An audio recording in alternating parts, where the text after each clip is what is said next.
tempat ini, kasih dari Bapa surgawi,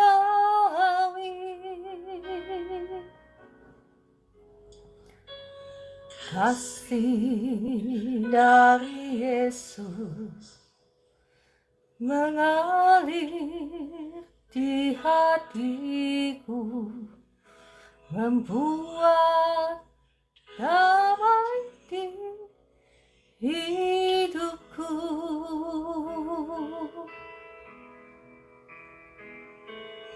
Mengalir kasih dari tempat tinggi,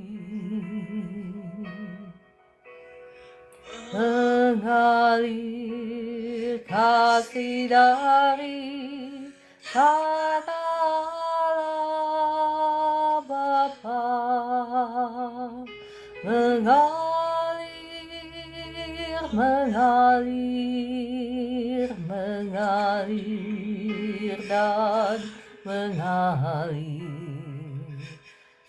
mengalir memenuhi hatiku.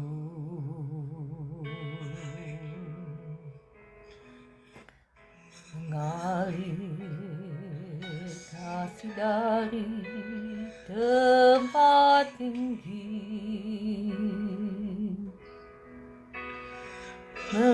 mengalir kasih dari kata Allah Bapa, mengalir, mengalir, mengalir dan mengalir, mengalir memenuhi hatiku.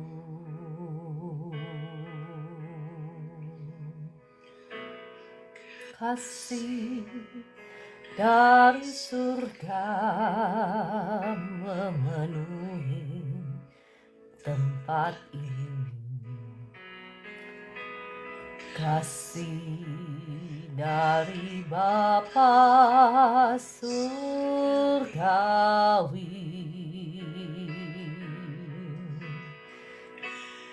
kasih dari Yesus mengalir di hatiku, membuat damai di hidupku.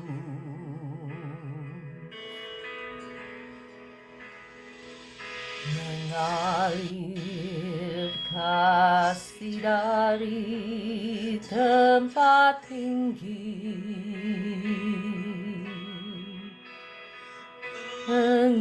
mengalir kasih dari tanah Allah Bapa, mengalir, mengalir, mengalir dan mengalir, mengalir memenuhi hidupku.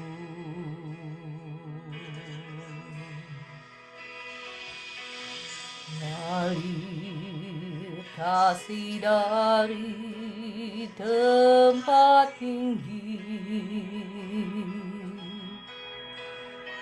mengalir kasih dari tanah Allah Bapa,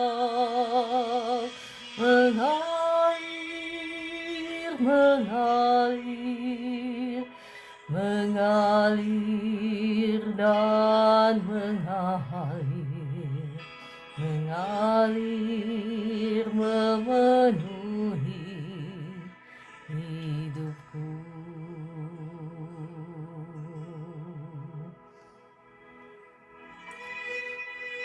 Roh Kudus, kami undang Engkau untuk hadir di tengah-tengah kami. Kami mengundang Roh Kudus Datanglah Roh Kudus, kami merindukan Engkau, kami haus akan Engkau. Datanglah, curahkanlah kasih Bapa kepada setiap kami yang ada di live streaming ini. Curahkanlah kasih-Mu, Roh Kudus. Curahkanlah kasih Bapa turun atas setiap kami yang ada di live streaming ini. Mengalir menjamah setiap anak-anak-Mu di live streaming ini. Curahkanlah lebih lagi Roh Kudus. Lebih lagi dan lebih lagi Roh Kudus. Jamahlah setiap kami dengan kasih-Mu. Jamah setiap kami dengan kasih-Mu. Terima kasih Roh Kudus.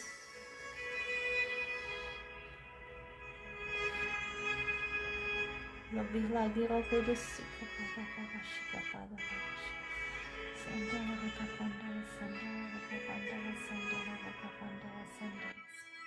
Biarlah sungai kasih Tuhan mengalir di setiap hati kami.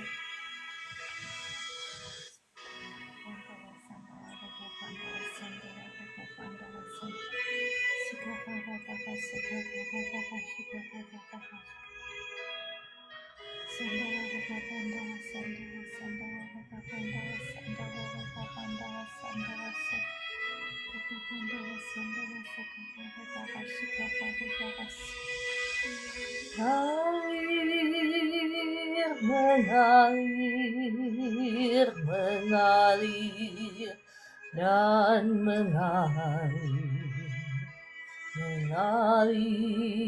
memenuhi hidupku.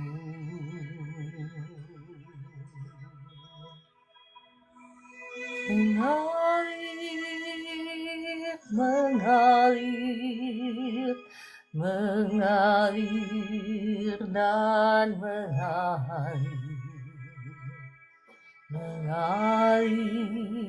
memenuhi hidupku.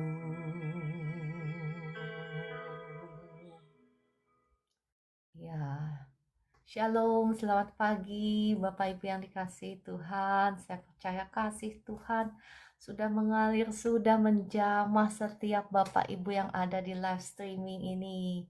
Ya kan, siapa yang dijamah oleh kasih Tuhan? Boleh ketik di komentar ya. Shalom, ada Kakak Duta Putra, selamat bergabung.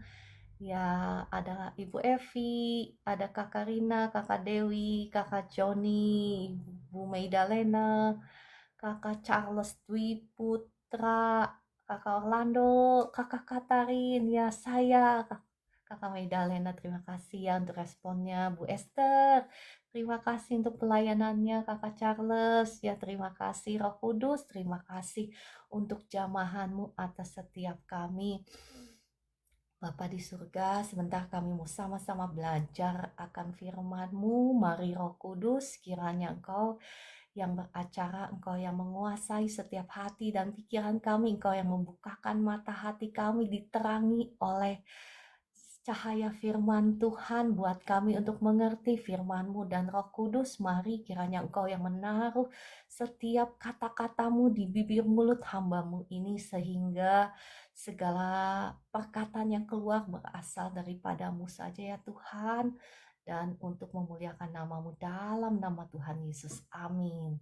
Shalom Bapak Ibu yang dikasihi Tuhan, boleh bantu saya tap-tap layar, boleh bantu saya share ya. Ada Kakak Vivi, Ibu Sumarni ya, dan Kakak Henny Pink, Kakak Dina, Kakak Sen, dan semuanya, Kakak Henny Pink ya. Semuanya, terima kasih ya Kakak Orlando. Ya, hari ini sebetulnya saya mau membahas tentang bahasa lidah, bahasa roh ya. Tapi Roh Kudus menggerakkan saya untuk menyelesaikan sedikit yang kemarin ya. Bukan menyelesaikan sih, lebih kepada saya mau berbicara kepada Bapak Ibu Ya, kita mau sama-sama belajar tentang satu pribadi yang luar biasa. Ya, kita kemarin bicara tentang baptisan Roh Kudus, tetapi kita belum membahas siapa Roh Kudus itu, betul? Ya, kita mau bahas tentang Roh Kudus, ya. Dan ya kalau Tuhan izinkan besok baru kita bicara tentang bahasa lidah atau bahasa roh ya.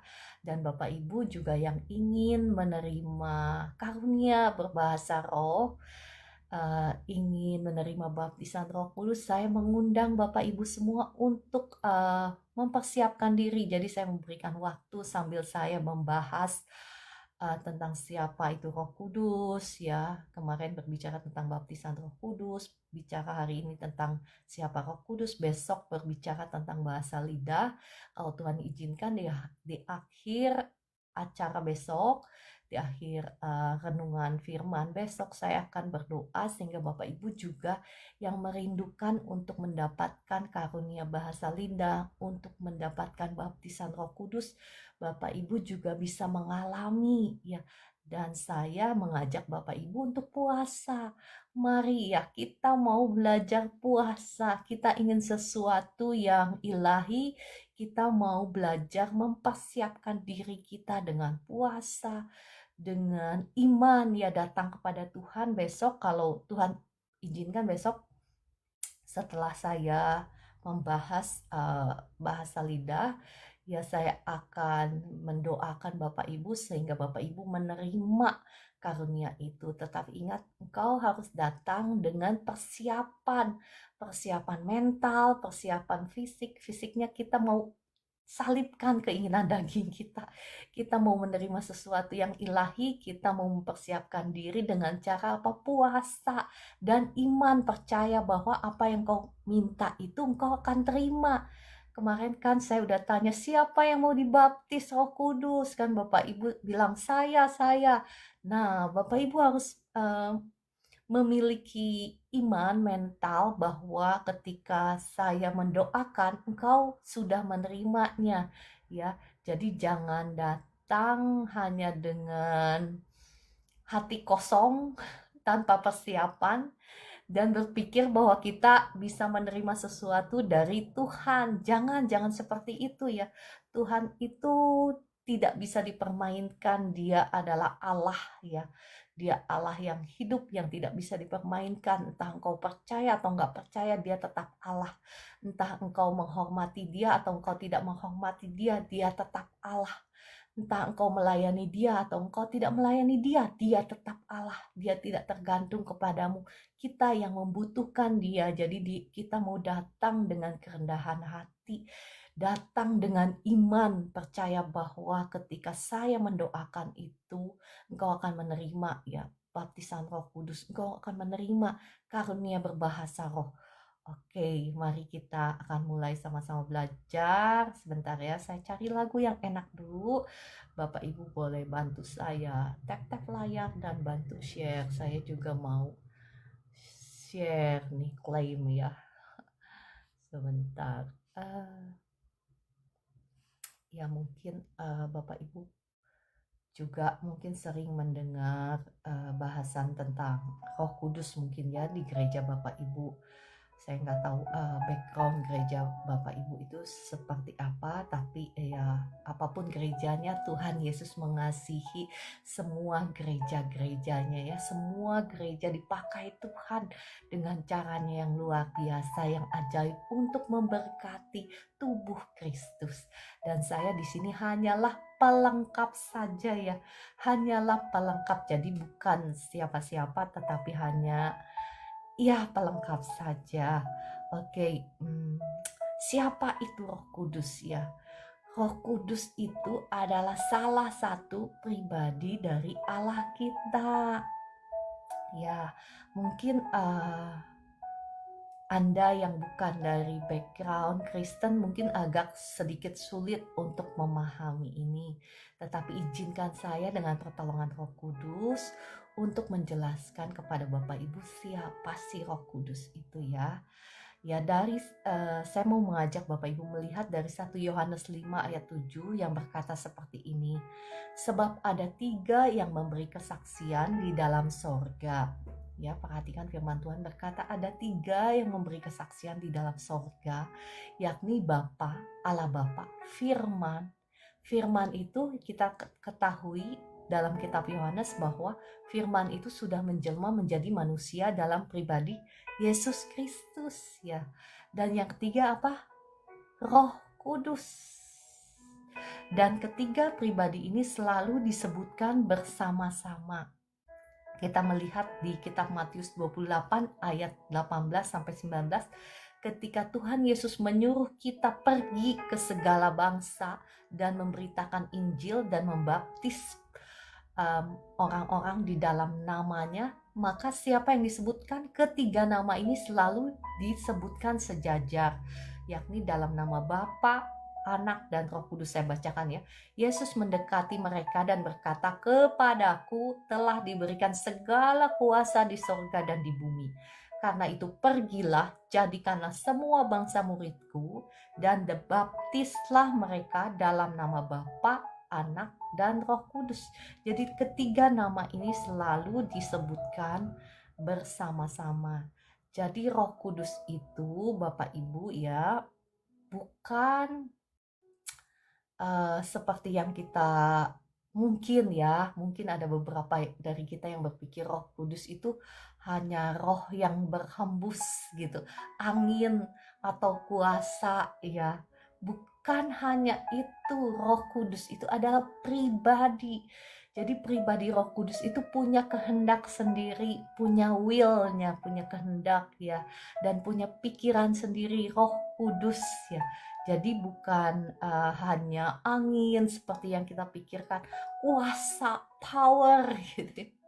Tetapi Roh Kudus itu adalah pribadi, ya, sama seperti Kristus. Kristus itu adalah satu pribadi dan Bapa, Allah Bapa itu adalah satu pribadi.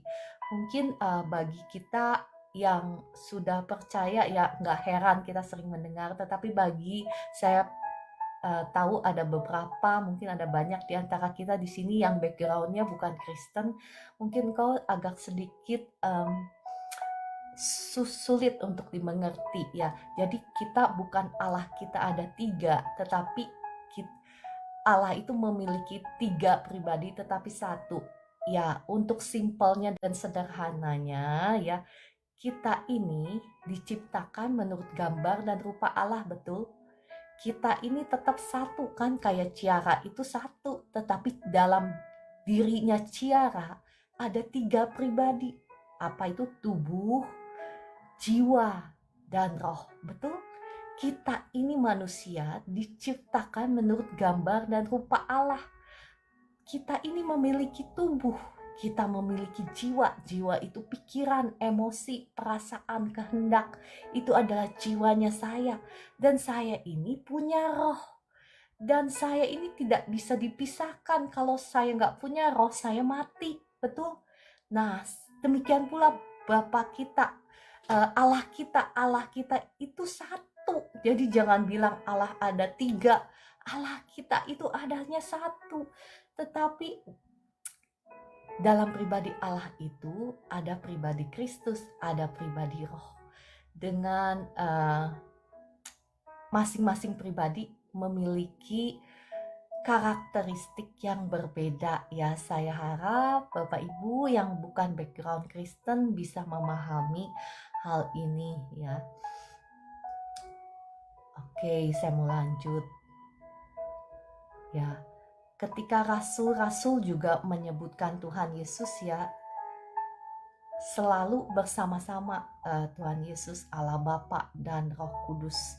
Saya mau bacakan dari 2 Korintus 13 ayat 13. Kasih karunia Tuhan Yesus Kristus dan kasih Allah, perhatikan, dan persekutuan Roh Kudus menyertai kamu sekalian. Dalam versi New King James Version-nya dikatakan, bukan versi New King James Version, saya lupa ya versi apa. Dia mengatakan seperti ini, the sweet fellowship of the Holy Spirit. Maksudnya apa?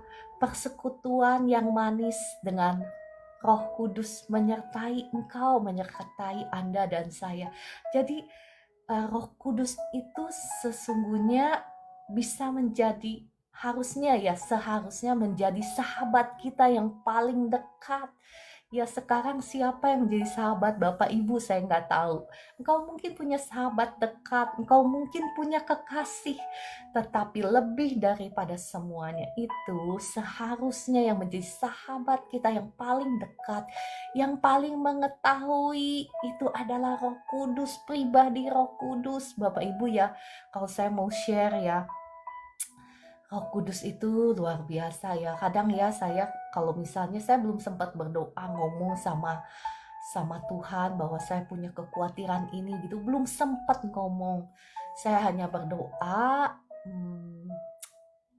dan ya berdoa. Doa itu macam-macam ya. Nanti saya akan bukan ajarkan lah, saya akan bagikan. Siapa sih saya ngajar gitu. Saya ini bukan siapa-siapa sok-sok ngajar ya. Nanti saya akan bagikan ya bagaimana caranya berdoa ya.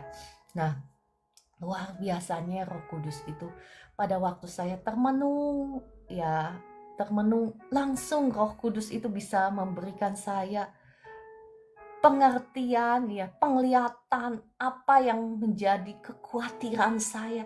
Jadi saya belum sempat ngomong doa sama Tuhan, ngasih tahu saya ini khawatir masalah ini loh. Tetapi Roh Kudus yang menjadi sahabat kita yang sejati, yang sangat mengerti diri kita itu bisa tiba-tiba ngasih tahu jawabannya. Nih gitu di depan mata. Ya betapa luar biasa kan Roh Kudus itu. Roh Kudus lebih tahu apa yang menjadi pergumulan kita bahkan sebelum kita ngomong. Roh Kudus itu roh Allah sendiri, dia yang mengerti pikiran-pikiran Allah. Karena firman Tuhan katakan siapa yang lebih mengerti Allah sendiri selain rohnya. Dan rohnya itu sudah diberikan kepada kita, kepada Anda dan saya. Ada pada kita. Oh ya, mungkin ada pertanyaan dari Bapak Ibu ya, saya diingatkan Tuhan. Ya, mungkin itu pertanyaan dari kalangan kita yang dari gereja Injili. Saya juga dari gereja Injili, Bapak Ibu. Tenang, saya juga dari gereja Injili ya. Jadi kita selalu berpikir, kenapa perlu dibaptis Roh Kudus? Kenapa perlu? Kan kita sudah punya Roh Kudus. Tidak ada seorang pun yang bisa mengaku bahwa Tuhan Yesus adalah Tuhan dan Juru Selamat tanpa pertolongan Roh Kudus. Betul? Betul sekali, 100. Betul sekali ya, kita tidak akan mungkin bisa percaya kepada Mesias, kepada anak Allah, kepada Tuhan Yesus kalau bukan karena dari pertolongan Roh Kudus. Tetapi bukan berarti kita sudah dipenuhi oleh Roh Kudus. Ini yang banyak dari kita, ya termasuk saya, dulu saya juga nggak paham ya. Nah, saya mau ngajak Bapak Ibu melihat dari Kisah Para Rasul 19 ayat 2-6 ya. Ini berbicara tentang jemaat waktu itu yang sudah menerima Tuhan Yesus, yang sudah percaya sama Tuhan Yesus, tetapi mereka belum dipenuhi oleh Roh Kudus. Kisah Para Rasul 19 ayat 2-6. Ya, saya bacakan ya. Katanya kepada mereka, "Sudahkah kamu menerima Roh Kudus ketika kamu menjadi percaya?" Perhatikan, orang-orang ini sudah percaya kepada Tuhan Yesus, betul? Dan mereka tidak akan mungkin bisa percaya, seperti yang tadi saya ngomong di awal, tanpa pertolongan Roh Kudus. Ya, kalau bukan Roh Kudus yang menarik mereka kepada Bapa, kata firman Tuhan, tidak ada seorang pun yang bisa datang kepada Bapa, betul? Jadi Roh Kudus yang terlebih dahulu membuat mereka percaya kepada Tuhan Yesus. Tetapi bukan berarti mereka sudah menerima Roh Kudus, sudah menerima kepenuhan Roh Kudus itu ya. Saya bacakan kembali. Sudahkah kamu menerima Roh Kudus ketika kamu menjadi percaya? Akan tetapi mereka menjawab dia, belum, bahkan kami belum pernah mendengar bahwa ada Roh Kudus. Lalu kata Paulus kepada mereka, kalau begitu dengan baptisan manakah kamu telah dibaptis? Nah, ini pertanyaan bukan hanya saja kepada mereka ya, Tetapi pertanyaan yang sama dipertanyakan kepada Anda sekarang. Dengan baptisan manakah kamu telah dibaptis? Jawab mereka, dengan baptisan Yohanes. Baptisan Yohanes itu adalah baptisan pertobatan ya. Baptisan pertobatan itu baptisan sebagian gereja ada baptis percik ya, ada baptis selam. Saya tidak membahas baptisan mana yang benar ya. Saya menghargai, menghormati setiap doktrin gereja atau bapak-bapak gereja, saya hormat, saya dukung, saya support. Di sini saya tidak mengundang perpecahan. Saya tidak mengundang perpecahan tubuh Kristus. Saya mendukung kesatuan dari tubuh Kristus. Saya menghormati ya semua aliran gereja ya, saya menghormati. Saya hanya membagikan tentang kebenaran firman ya, Bapak Ibu. Nah, jadi jawab mereka apa? Dengan baptisan Yohanes. Baptisan Yohanes ini sekali lagi ya, baptisan selam atau baptisan percik kalau zaman sekarang kita ini ya. Lalu kata Paulus, baptisan Yohanes adalah pembaptisan orang yang telah bertobat. Dan ia berkata kepada orang banyak bahwa mereka harus percaya kepada Dia yang datang kemudian daripadanya, yaitu Yesus. Ketika mereka mendengar hal itu, mereka memberi diri mereka dibaptis dalam nama Tuhan Yesus. Dan ketika Paulus menumpangkan tangan di atas mereka, perhatikan, turunlah Roh Kudus ke atas mereka dan mulailah mereka berkata-kata dalam bahasa roh dan bernubuat.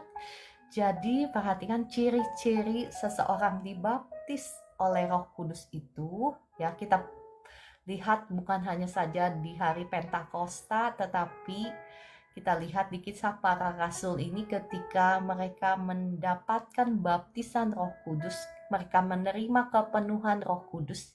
Ciri-cirinya apa? Mereka mulai berkata-kata dalam bahasa roh dan bernubuat. Ya, sekali lagi Bapak Ibu, engkau bisa menerima karunia berbicara bahasa roh tanpa engkau mengalami kepenuhan Roh Kudus, bisa ya.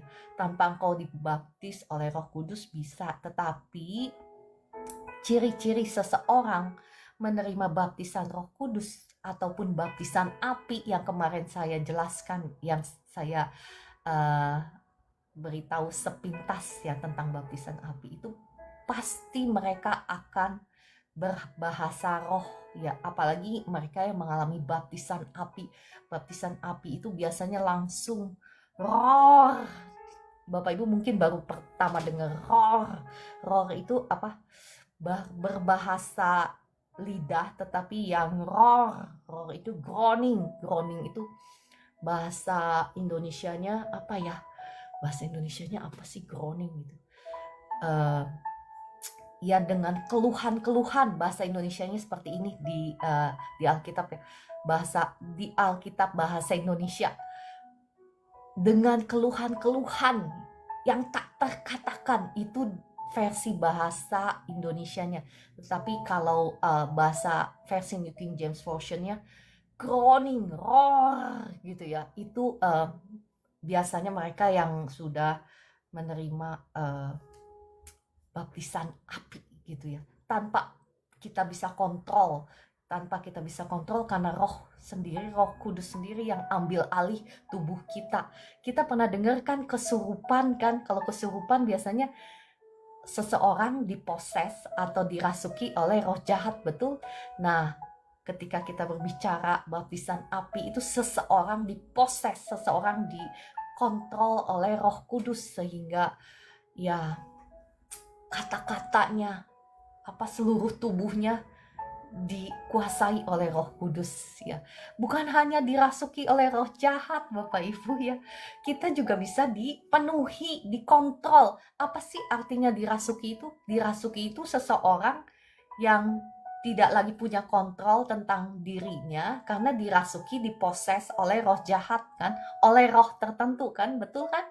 Nah, itu kan namanya dirasuki. Sama halnya ketika seseorang baptized by the fire of God, ya, dibaptis oleh api, ya seperti itu, jadi dikontrol oleh Roh Allah. Oke, saya lanjut lagi tentang pembahasan siapa itu Roh Kudus, ya.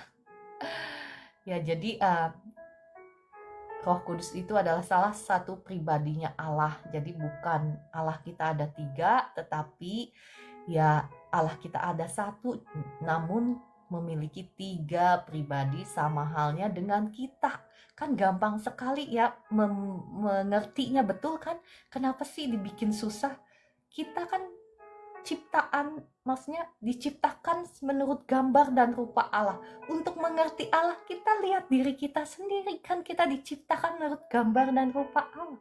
Kita ada tubuh, jiwa, dan roh, sama halnya dengan Allah kita, karena kita diciptakan menurut gambar dan rupa Allah kita. Ya, kita melihat bagaimana Allah itu, ya, 3 pribadi ini selalu bersama-sama, bahkan dalam hal ketika mereka menciptakan dunia ini, mereka juga bersama-sama. Ya, jadi mereka ini tidak bisa dipisahkan karena mereka pada saat karena mereka 3, maksudnya 3 pribadi tetapi 1 Allah, ya. Pada saat penciptaan pun mereka bersama-sama menciptakan dunia ini. Kita mau lihat dari Kejadian 1 ayat 1 sampai 3. Saya mau bacakan, ya, Kejadian 1 ayat 1 sampai 3. Dikatakan pada mulanya Allah menciptakan langit dan bumi. Ini berbicara tentang Allah Bapa, kan? Di Kejadian 1 ayat 1, pada mulanya Allah menciptakan langit dan bumi, ya. Ayat yang kedua, bumi belum berbentuk dan kosong, gelap gulita menutupi samudra raya, dan perhatikan, Roh Allah melayang-layang di atas permukaan air. Tadi di ayat pertama ada siapa? Ada Allah Bapa, bukan? Di ayat kedua, waktu menciptakan dunia ini ada siapa? Ada Roh Allah. Dan yang ketiga, kita baca Kejadian 1 ayat 3, berfirmanlah Allah, jadilah terang. Lalu terang itu jadi. Jadilah terang itu siapa, Bapak Ibu? Ada yang paham? Ketik di komentar. Siapa itu yang berkata? Yang berkata Allah Bapa, tetapi jadilah terang itu siapa? Jadilah terang itu firman Allah. Dan kita ketahui, ya, 100 Kakak Meliana, Yesus. Ya, firman Kakak Henifing, ya, puji Tuhan. Semuanya sudah cerdas-cerdas di sini, ya. Saya harusnya udah nggak usah belajar firman Tuhan lagi, udah cerdas-cerdas semua. Iya, firman itu kita ketahui di kitab Yohanes bahwa firman itu sudah menjadi manusia dalam pribadi Yesus, ya.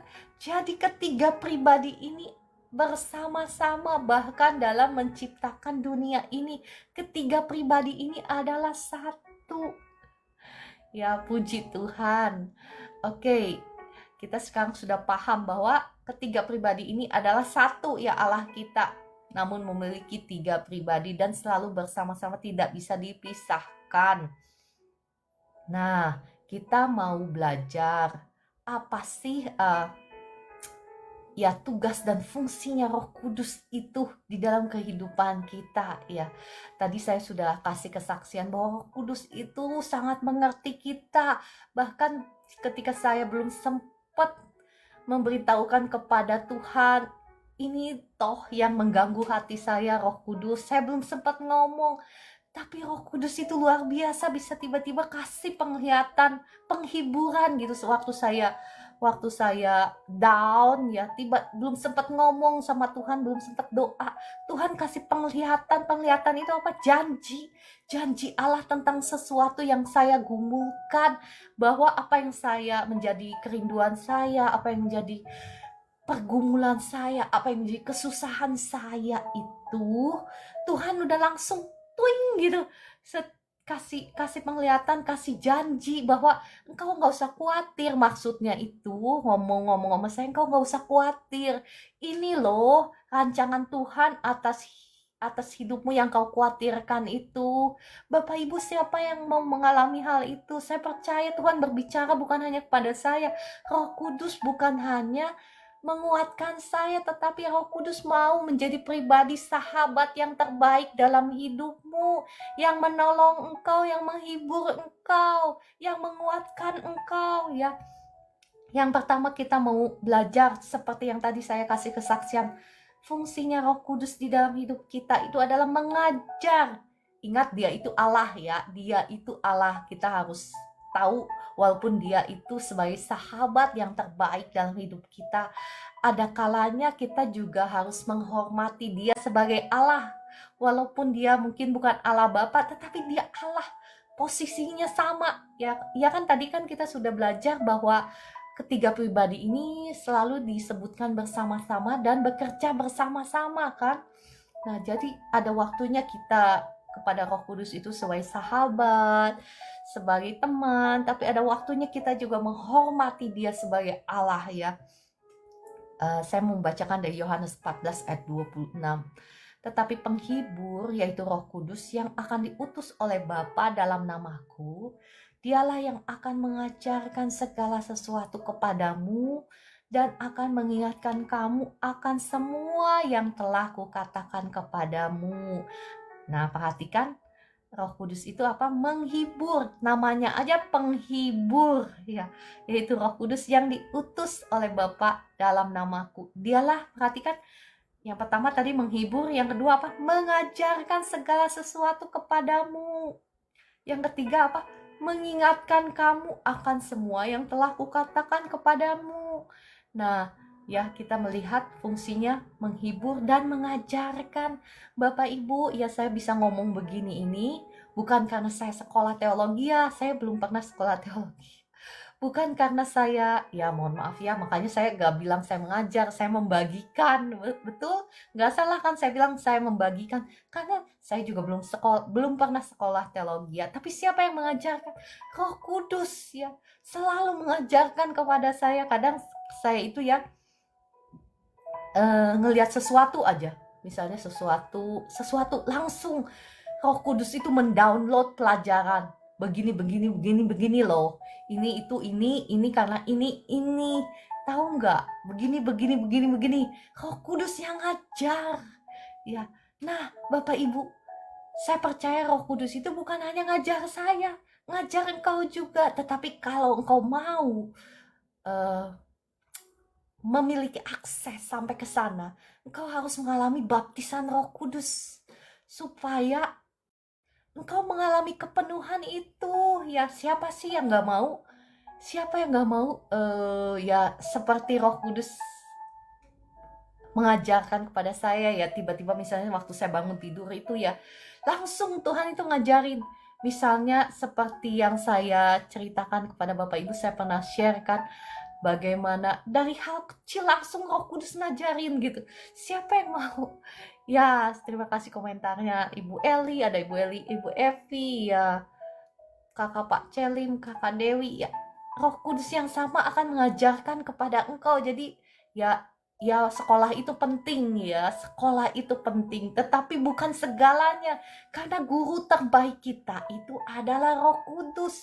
Dia bisa mengajarkan bukan hanya mengajarkan firman seperti kepada saya, mengajarkan hati Tuhan, mengajarkan bagaimana sih caranya supaya misalnya diberkati Tuhan atau gimana. Bukan hanya itu Bapak Ibu, tetapi sesuai dengan panggilanmu. Kalau panggilanmu itu sebagai seorang businessman untuk menjadi financial supporter Kingdom of God misalnya, atau sebagai pendukung dana untuk kerajaan Allah, atau menolong orang-orang susah, pasti engkau akan diajarkan oleh Roh Kudus dalam bidang itu ya. Mungkin panggilanmu itu sebagai pengajar, engkau akan diajarkan menurut bidangmu masing-masing ya. Roh Kudus itu guru kita yang terbaik, guru kita yang sejati. Bahkan ya saya bisa saksikan, bahkan dalam hal keuangan saya pernah saksikan kan ke Bu Esther. Saya dikasih penglihatan misalnya itu ini ya kan.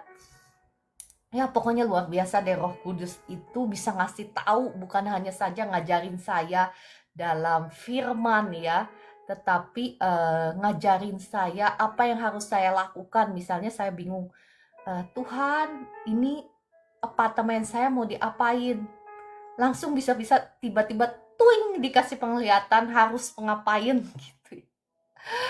Iya, itulah kerjaannya Roh Kudus. Terima kasih Roh Kudus, engkau baik, engkau murah hati.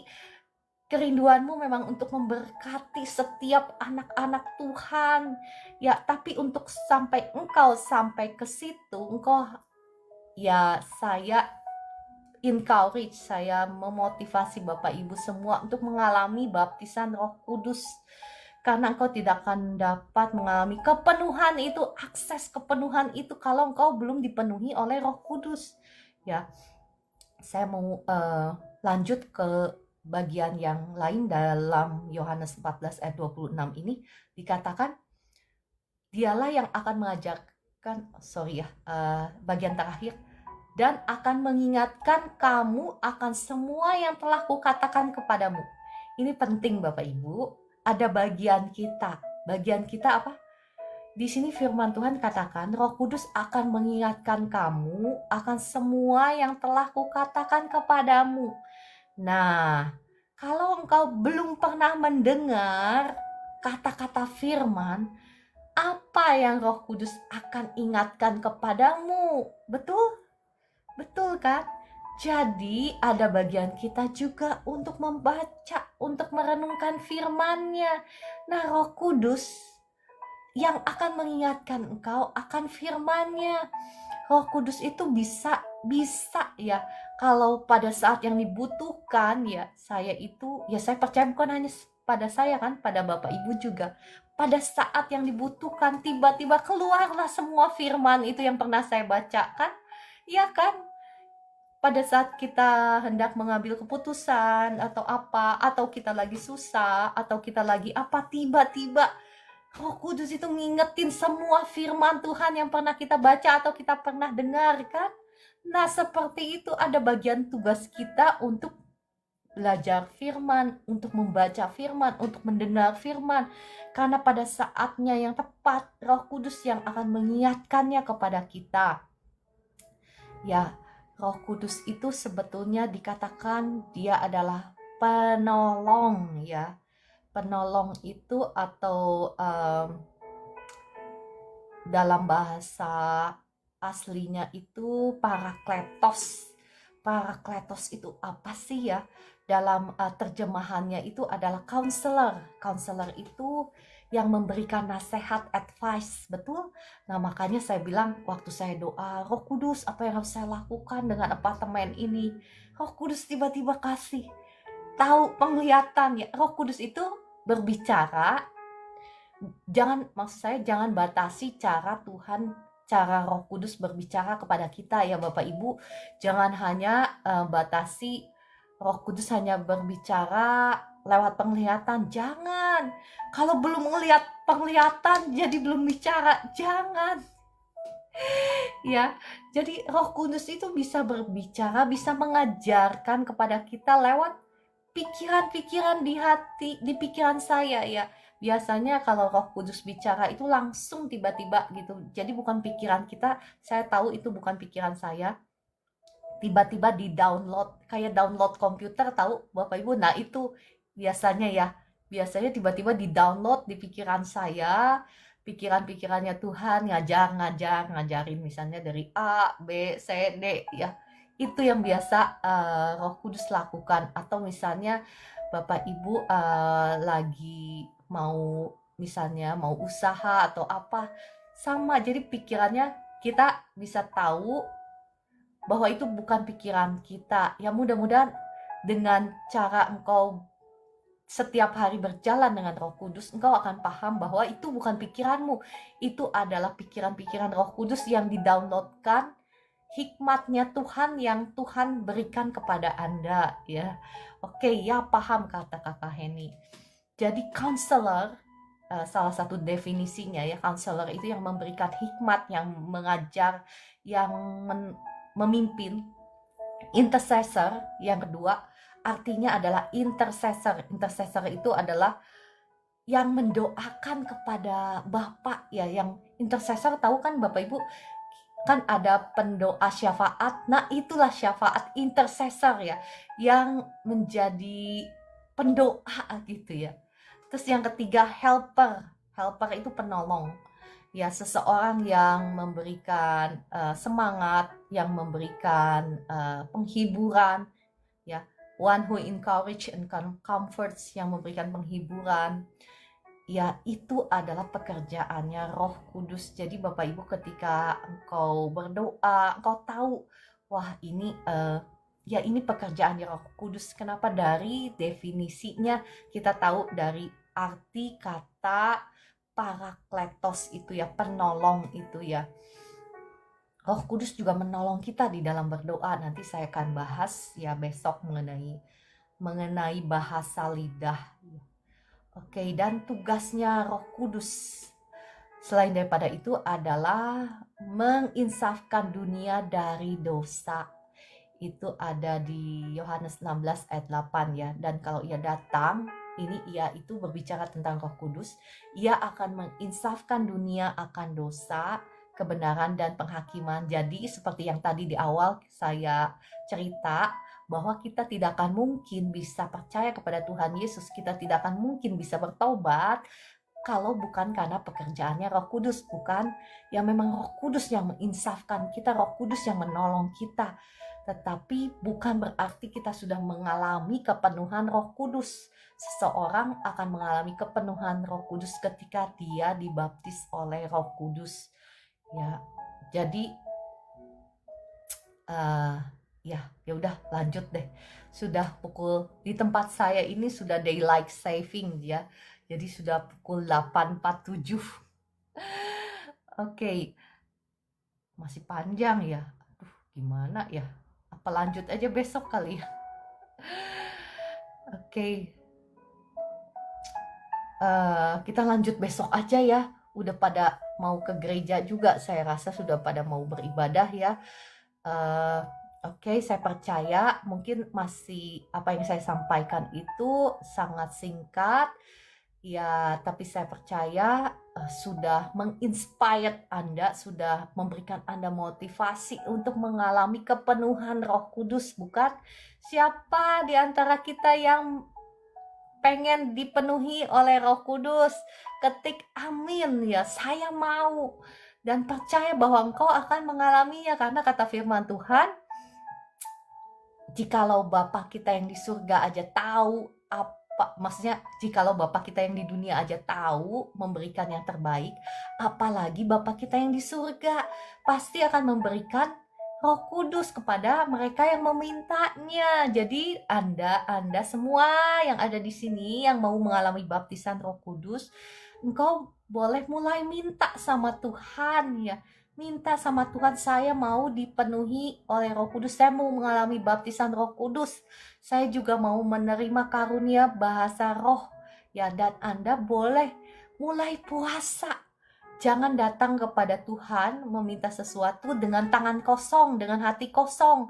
Persiapkan dengan puasa, dengan permohonan yang sungguh-sungguh, dan dengan iman bahwa ketika mungkin gak besok ya, mungkin gak sempat, mungkin Selasa, Senin saya mungkin akan melanjutkan sedikit ya dari ini Roh Kudus, dan kita akan lanjut ke bahasa lidah.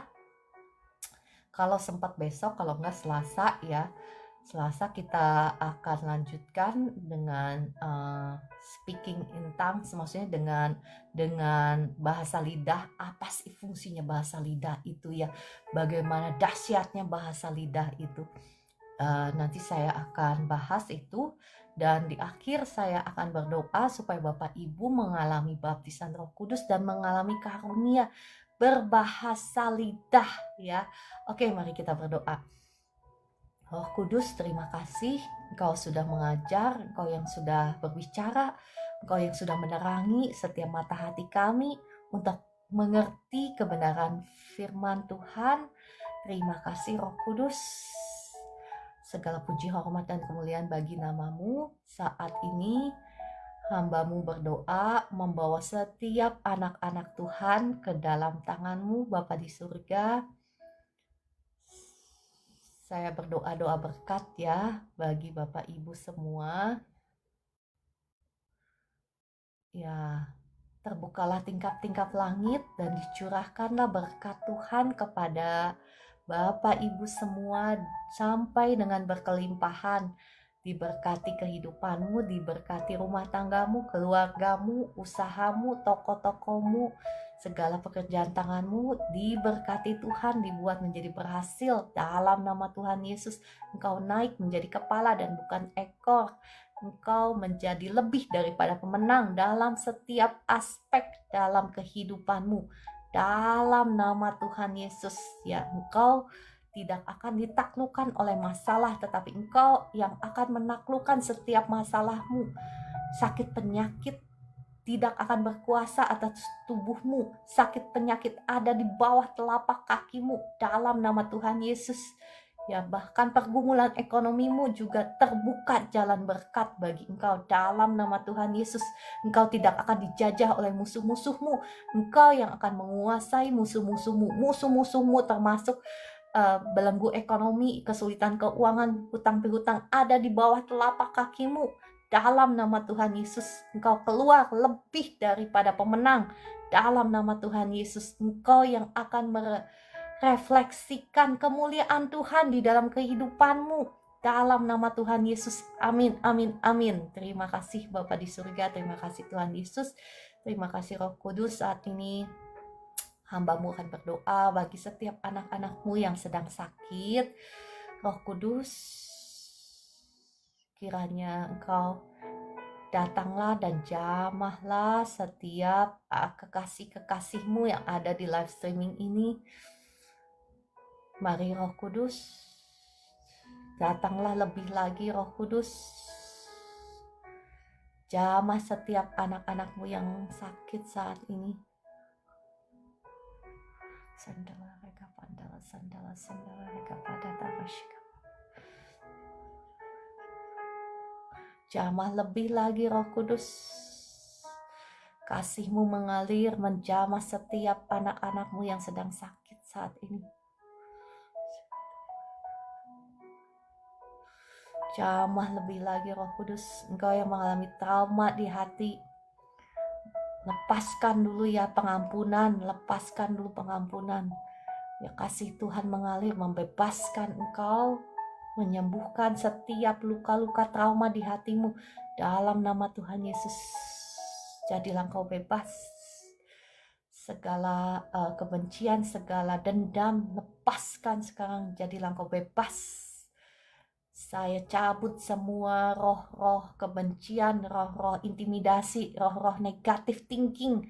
Ya, roh-roh yang tidak mau melepaskan pengampunan saat ini bebas. Jadilah engkau bebas, lepas dalam nama Tuhan Yesus. Ya, kasih Tuhan mengalir memenuhi hati dan pikiranmu. Kasih Tuhan dicurahkan sekarang, mengalir memenuhi hati dan pikiranmu. Roh sukacita, roh damai sejahtera Tuhan mengalir memenuhi hati dan pikiranmu dalam nama Tuhan Yesus. Ya, kasih Tuhan yang sama menjamah setiap tubuhmu yang sedang sakit saat ini.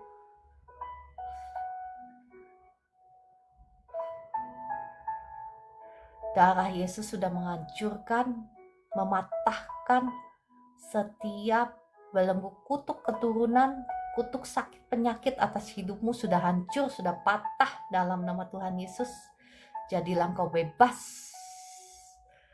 Segala tanaman yang tidak ditanam oleh Bapakku yang di surga, aku cabut keluar dalam nama Tuhan Yesus. Ya, segala sakit penyakit yang ditanam oleh iblis dalam tubuhmu, aku cabut keluar dalam nama Tuhan Yesus. Jadilah kau bebas sekarang. Kesembuhan mengalir terus mengalir. mengalir seperti sungai yang mengalir menjamah tubuhmu. Ya, sakit di pinggul, ya Bapak Ibu ada yang sakit di pinggul, sakit di kaki, sekarang kesembuhan mengalir, jadilah engkau sembuh dalam nama Tuhan Yesus. Ya, terima kasih Roh Kudus. Yang sakit di kepala sekarang sembuh. Kasih Tuhan mengalir menjamah kepalamu sembuh sekarang. Roh sakit kepala, roh sakit lambung keluar dalam nama Tuhan Yesus. Ya, lambungmu sekarang sudah sembuh. Asam lambungmu normal, nggak sakit lagi. Ya, yang syaraf kejepit di pinggang sekarang syaraf kejepitnya bebas dalam nama Tuhan Yesus. Pinggangmu sekarang nggak sakit lagi, dijamah oleh kuasa Tuhan. Terima kasih Roh Kudus. Pinggangmu sekarang sudah nggak sakit lagi dalam nama Tuhan Yesus. Terima kasih Roh Kudus. Ya, Ibu Nana, oh ada di sini juga ya. Sekarang, mulai dari sekarang, tekanan darahmu normal, segala kegelisahan, kekhawatiranmu keluar dalam nama Tuhan Yesus. Tekanan darahmu normal, ya udah, lambungmu normal dalam nama Tuhan Yesus. Asam lambungmu normal, ya dalam nama Tuhan Yesus. Asam lambung udah normal, tekanan darah udah normal, udah nggak sakit kepala lagi dalam nama Tuhan Yesus.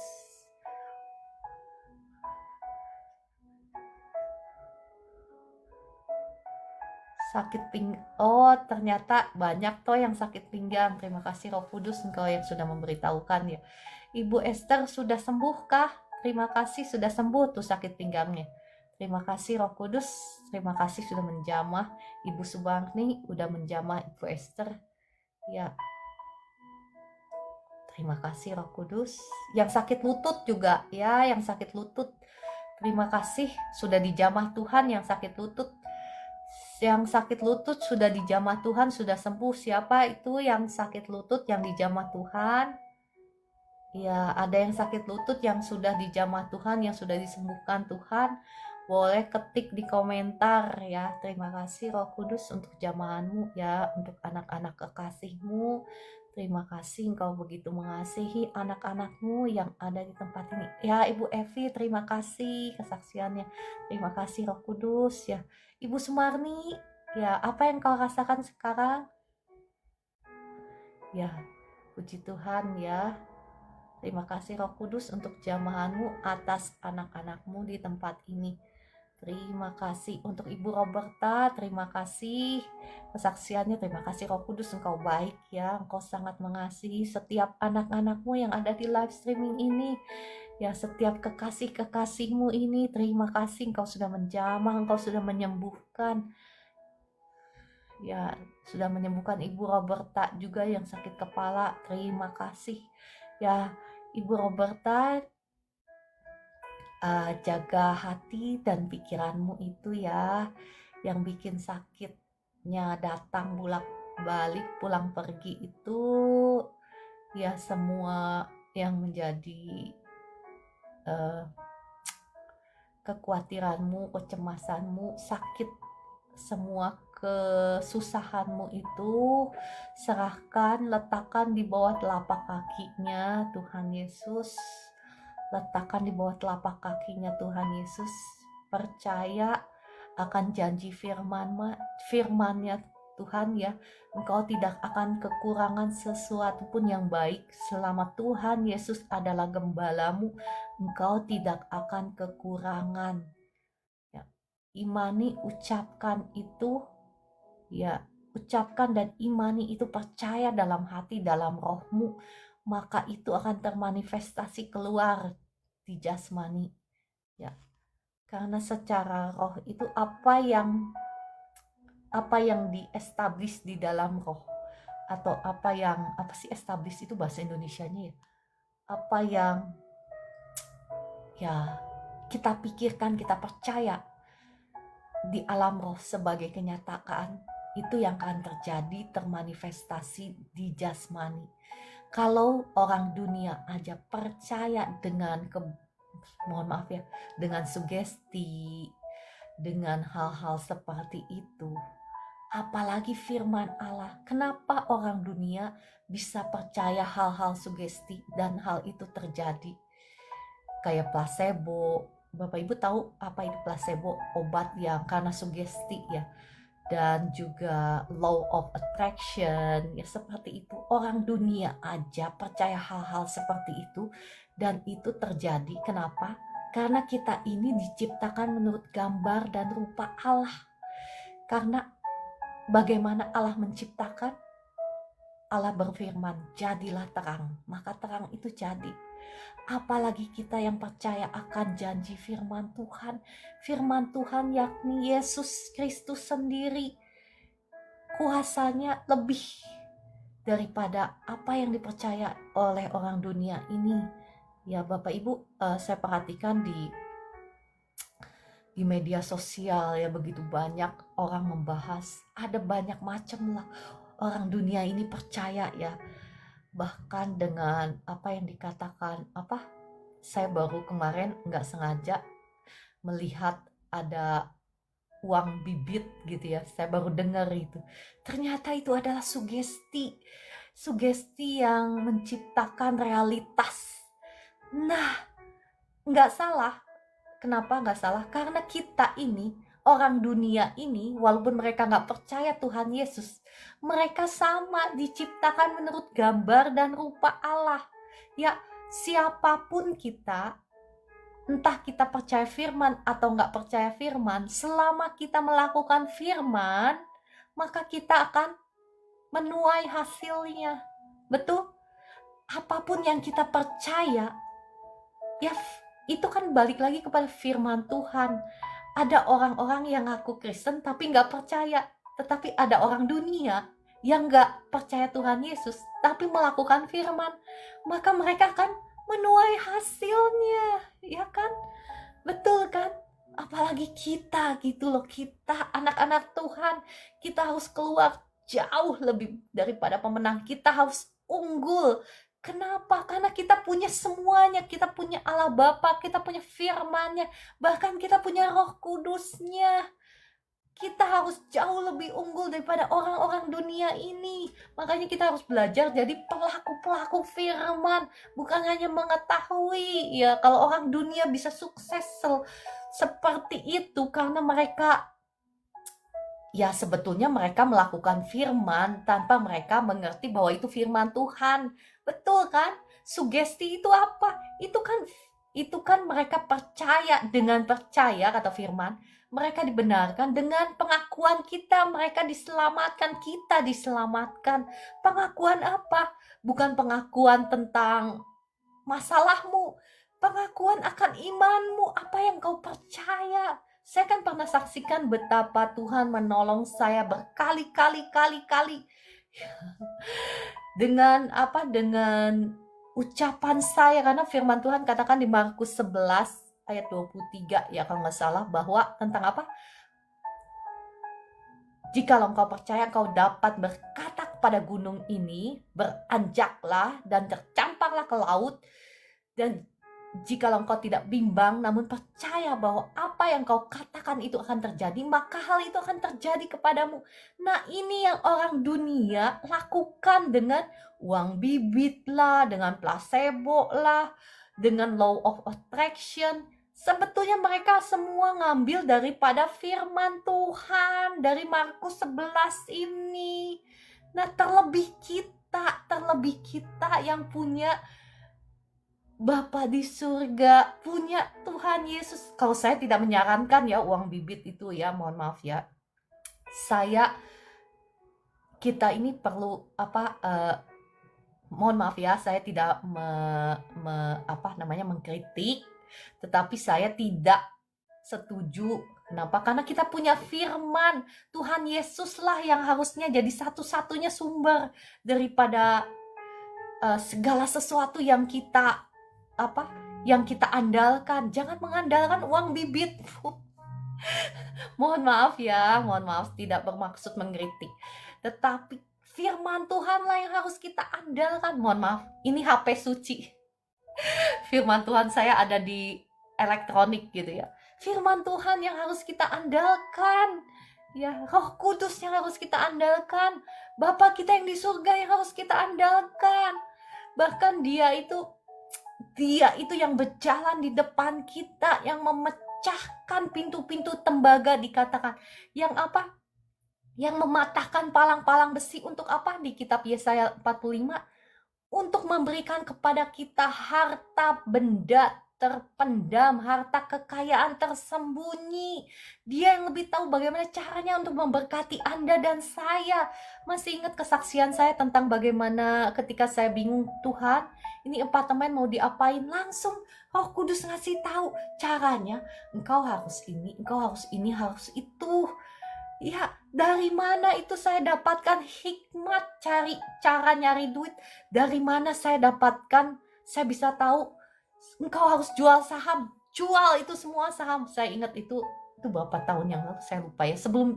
Sebelum saham Amerika jatuh. Kan saya main saham di Amerika. Langsung Tuhan ada sesuatu di dalam hati saya. Pokoknya saya harus jual itu semua. Dan saya jual semua. Langsung ada sesuatu urging itu bahasa Indonesianya apa ya? Sesuatu dalam diri saya itu yang ngasih tahu, pokoknya engkau harus beli emas, beli. Pokoknya harus beli. Kalau sampai saya nggak beli itu, saya sampai ngerasa gimana gitu ya. Roh Kudus itu bisa sampai seperti itu loh, ngedorong engkau harus melakukan sesuatu, sampai kalau engkau nggak melakukan itu kayaknya feeling guilty tahu, merasa berdosa kalau nggak melakukan. Nah, seperti itu kadang Roh Kudus itu ya. Jadi saya bisa tahu. Nah, setelah saya jual tuh saham Amerika, langsung begini nih, nukik. Ya, saham, ya Bapak Ibu saya nggak tahu ya Bapak Ibu apa main saham atau enggak ya. Kayak begitulah pokoknya. Langsung nukik seperti ini. Dan saya cuma bilang puji Tuhan. Dan setelah itu harga emas bisa langsung begini, naik ngelanjak. Itu dari mana Bapak Ibu? Apakah karena saya pintar? Enggak. Itu dari Roh Kudus. Ya, kita ini anak-anak Tuhan harus lebih unggul daripada orang-orang dunia. Mereka hanya mencontek-contek firman Tuhan. Kita punya firman Tuhan bahkan sudah menjadi daging harusnya dalam hidup kita. Kita harus lebih unggul. Mohon maaf ya, saya bukan bermaksud untuk berkhotbah lagi, udah selesai sebetulnya. Tapi saya terdorong oleh Roh Kudus karena saya melihat begitu banyak Bapak Ibu yang mengalami kesulitan ekonomi. Mohon maaf ya, tapi itu yang saya rasakan. Kesulitan ekonomimu itu bikin kau susah sampai bikin kau sakit, betul? Yang ngalamin yang betul ya boleh ketik amin, boleh. Iya kan, betul kan? Itu yang Roh Kudus kasih tahu. Jadi ya Bapak Ibu, percayalah, engkau memiliki Tuhan yang lebih besar dari segala sesuatunya. Mari mulai dari hari ini kita menjadi pelaku-pelaku firman, sehingga engkau bisa keluar menjadi lebih daripada pemenang dalam setiap aspek kehidupanmu. Ya, oke. Kalau gitu saya rasa sudah ya. Tadi saya udah doa berkat, udah doa kesembuhan, betul kan? Udah ngasih tahu apa yang Roh Kudus kasih tahu di hati saya. Ya, udah kayaknya udah cukup ya. Hari ini saya mau jalan panjang nih ya. Panjang. Oke, kalau begitu ya saya menghormati setiap Bapak Ibu ya. Oke. Terima kasih semuanya. Saya rasa semuanya udah oke kan? Ya, kenapa tadi Roh Kudus menggerakkan saya? Karena saya melihat ada Bapak Ibu yang didoakan sembuh, udah gitu sakit lagi, didoakan sembuh, sakit lagi. Jadi Roh Kudus menggerakkan saya. Ini asalnya kenapa bisa sakit melulu? Ini karena dari masalah hati gitu tadi ya. Kalau mau jujur ya, apa yang Roh Kudus ngomong ya. Ini masalahnya dari hati. Hatinya kenapa? Hatinya karena susah. Susahnya kenapa? Karena masalah keuangan gitu. Ya, oke kalau gitu saya percaya Bapak Ibu mau beribadah di gereja masing-masing. Selamat beribadah. Tuhan Yesus memberkati Bapak Ibu semua. Diberkati ibadahmu, ada roh sukacita, roh damai sejahtera mengalir penuh atas anak-anak Tuhan. Hari ini engkau akan mengalami kemenangan, engkau akan mengalami mukjizat, engkau tidak akan mengalami kekurangan karena ada tertulis dalam firman Tuhan, jikalau Tuhan Yesus adalah gembalamu, maka engkau tidak akan kekurangan sesuatu pun yang baik. Percaya, imani apapun yang kau lihat sekarang, imani itu. Ketika engkau sudah percaya, sudah mengimaninya, maka itu akan termanifestasi dalam kehidupanmu ya. Dalam nama Tuhan Yesus. Amin, amin, amin. Oke, terima kasih Bu Esther untuk pelayanannya. Terima kasih Kakak Eren, Kakak Dewi, Ibu Roberta, Kakak Orlando, Ibu Evi, Kakak Henny Pink, dan semuanya ya, Kakak Wijaya, Kakak Maidalena, Kakak Penina, dan semuanya. Shalom semuanya dan sampai jumpa besok pagi pukul 4 pagi. Tuhan Yesus mengasihi Bapak Ibu semua. Ada Kakak Hayang, Kakak Henny Pink, dan semuanya Kakak Vivi ya. Dan semuanya shalom. Tuhan Yesus mengasihi.